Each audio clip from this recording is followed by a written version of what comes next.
In this series, we'll be laying down some extremely simple backing loops and then going over my favorite guitar soloing concepts in real time. I think these skills should be extremely accessible, so the backing loops for the most part are going to be based on very simple chord shapes, and the lead lines are going to be based on very simple pentatonic scale shapes. If you find this video helpful, give us a follow because we're going to be dropping a new part to this series every week. In this video, we're going to be soloing over a very standard 12-bar slow blues in A, and really quick, here are the chords for that. Because the 12-bar blues are such a standard, I'm also going to link a backing track in the description, so if you don't have time to lay down a loop or it's not something you're interested in, you can just go ahead and click on that link and you'll have your own backing track in A. If you're not familiar with the 12-bar blues, that backing track will also be a great way to get familiar with the specific chord changes and when they happen. However, I think you'll absorb the information on a deeper level if you just listen to the backing track and try to replicate it on your own. Last thing before we kick off, here's the minor pentatonic scale shape that I want us to focus on today. All right, let's kick things off and get the loop going. Now, I'll start by saying that a lot of the principles from week to week are going to be very similar, if not identical. I think the best place to start, right, because all we're trying to do is get in some volume with the backing track so that, when we step into a jam scenario, we're not so uncomfortable. We've been here before, right? It doesn't take us as long to get into this rhythm, to get into the groove. So anyways, I think the best place to start is just playing through the scale shape that you're focusing on for that specific moment of practice. So we're in this A minor pentatonic scale shape. This is the SRV go-to, right? So I think it's a great shape to have in your arsenal, and potentially, if you are just the type of person who's like, I just want to play, some music with my friends, and that's what I'm after, this would be a great shape to just make your, standard go-to shape as well. Obviously, Stevie Ray, plays around all over the neck, but, if you look at a lot of his solos, they're steeped in this shape. So anyways, let's hit the scale shape.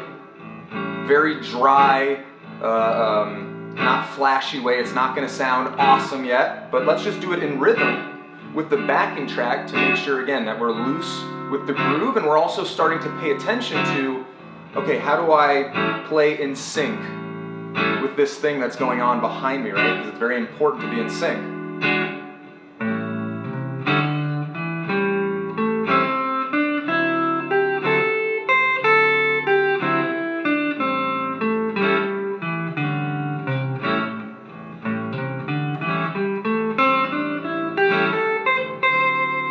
So I just wanted to play through it in a few different ways. Obviously, that was just 2 ways. But you can play through this at any speed you want. So regardless of your skill level, right, you can pull all the way back to,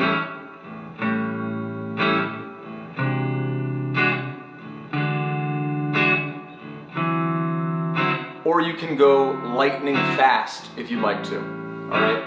Now, just that approach can be your warm-up, or it can be your session, getting super dialed and focused, right? Now, once you feel comfortable with that, you can move on to this next phase. Now, this might happen in the same day, but depending on your skill level, right, you might just really want to go slowly through that basic scale.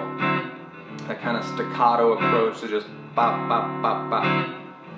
The next direction to take things is to kind of come up with your own scale approach. Again, it's not going to sound super sexy or flashy yet, it's just going to get you more comfortable.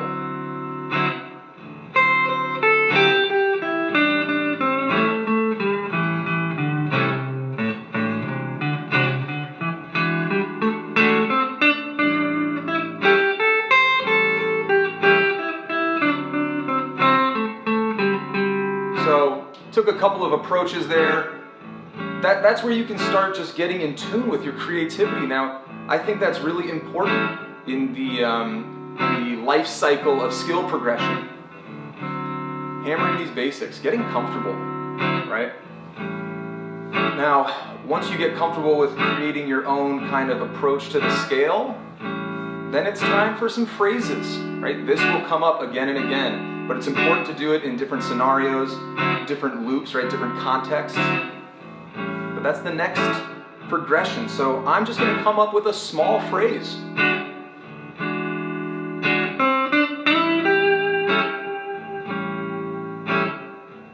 Whoa, let's pause there. I can just work that for 5, 10, 15, 20 minutes. Dialing in that slide up, right? Because that's going to sound good in every key. That's a skill that you're going to want to have as dialed in as possible. So that could just be the phrase, 3 notes. How does it sound over each chord?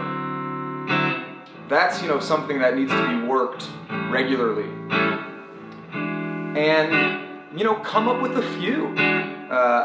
If you're still here and the backing track, the loop isn't becoming annoying to you, then you're in a place where you can take your sweet time to come up with multiple phrases. But remember, as we're doing this, we're also working that skill of getting comfortable, getting in sync, recognizing that pauses and small phrases equals a lead line, equals a solo, right? So the next thing for you to do, and again, I'm not maybe going too deep in my own little phrases because I do want this to get you going creatively, right? Get your creative juices flowing. But the next piece is to take your small phrases, maybe even think of your favorite players. What are some things that they do? What's maybe that larger, a lick that someone might play? And then you can start having this longer phrase. Not quite a solo yet, but a longer phrase, right? So obviously that is like a direct steal from Stevie Ray Vaughan, but that's a bigger phrase. And few notes following that up, all of a sudden you're at the beginning of a really great solo. But let's, we can do another, starting from that same bend, we can do something else.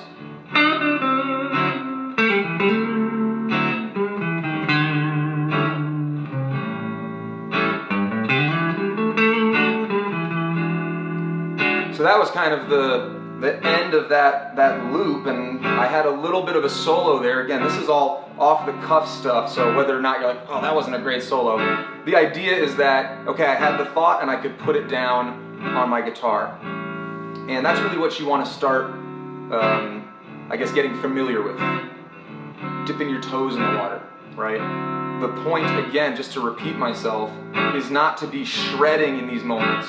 It's comfortability, it's repetition, so that when you are in that moment where you're jamming and you have the opportunity to be a little bit more free-flowing, you've put in the prerequisite repetition, the prerequisite volume. So I'm going to cut away from this loop and wrap up the video for you here. Now, I'll probably remind you of this every week, but make sure you're really taking your time to digest these concepts, right? There's some interesting things going on here. There's a lot of patience, there's a lot of volume and repetition, as I've already noted, and you just want to make sure you're not rushing through this practice. And the reason you don't want to rush is that this will give you the opportunity to approach those songs, right? When you hear a song and you go, oh, I'd really like to learn maybe a solo, or I'd like to learn the rhythm section, you have this base of support, A, with the patience required to learn a specific part, hammer it, dial in on it. The phrase I've been really repeating, right? Get hyper specific on a certain phrase or a certain lick or a certain chord progression, etc., etc. And I think doing things like this will actually allow you to absorb those other things more quickly when you want to. Anyways, have fun. Like I said, we're going to be dropping a new installment to this series every week, so give us a follow if this was helpful, and we'll see you next time.